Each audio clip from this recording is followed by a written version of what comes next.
дар вилояти мухтори Кӯҳистони Бадахшон хабар медиҳад.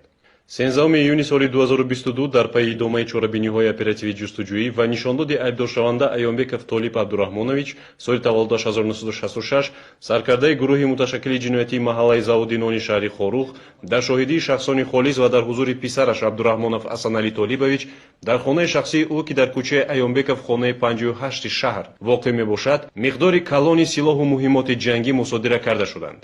6 адад автомати Калашников тамғаи АК-74 бо 15 тирдон ва 450 тири қутраш 762 мм, як гранатомёти зидди танкии дастии тамғаи РПГ бо 8 гулула, 7 фишанги гулула ва як камарбанди гранатомёт. Падарам аз зиндаон ба ман занг зад, гуфт ки бачаҳои гирду атроф село яроқа ҷамъ мекунанд, мебиёранд, ба мақомоти амният занг мезанем, месупорем ҳамаша. Овардем, ҷамъ кардем, ҳамаш яроқу аслиҳа ҷамъ кардем.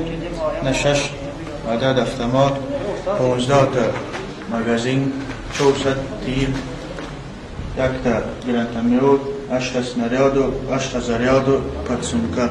Овардем, ина супоридем.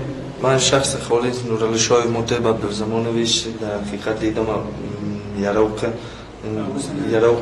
амачира супоридан. Чизе гуфт ки чи супоридагиама тасдиқ мекунам. Инчунин дар асоси нишондоди айбдоршаванда Гулобов Ниёшо Аслишоевич саркардаи гурӯҳи муташаккили ҷиноятии маҳаллаи Гулободи шаҳри Хорух ки аз ҷониби писарамакаш Гулобов Аслан тасдиқ мегардад, аз канори манзили истиқоматиаш воқеъ дар кӯчаи Абдурахмон бинои 92 шаҳр 15 автомати Калашников тамғаи АК-74 мили 762 мм бо 11 тирдон мусодира карда шуданд. Гулобов Ниёшо ба ман занг зад, гуфт ки ҳамин яроқҳоро биспоред. 15 та автомат, 11 та магазин оварде ҳаминҳоро супоридем. Аёнбеков Толиб, Гулобов Ниёшо ва Шамбеев Мунаввар аз ҷониби кормандони мақомоти ҳифзи ҳуқуқ 11 июни соли равон боздошт гардида, нисбат ба онҳо ҳаракатҳои тафтишотӣ идома доранд.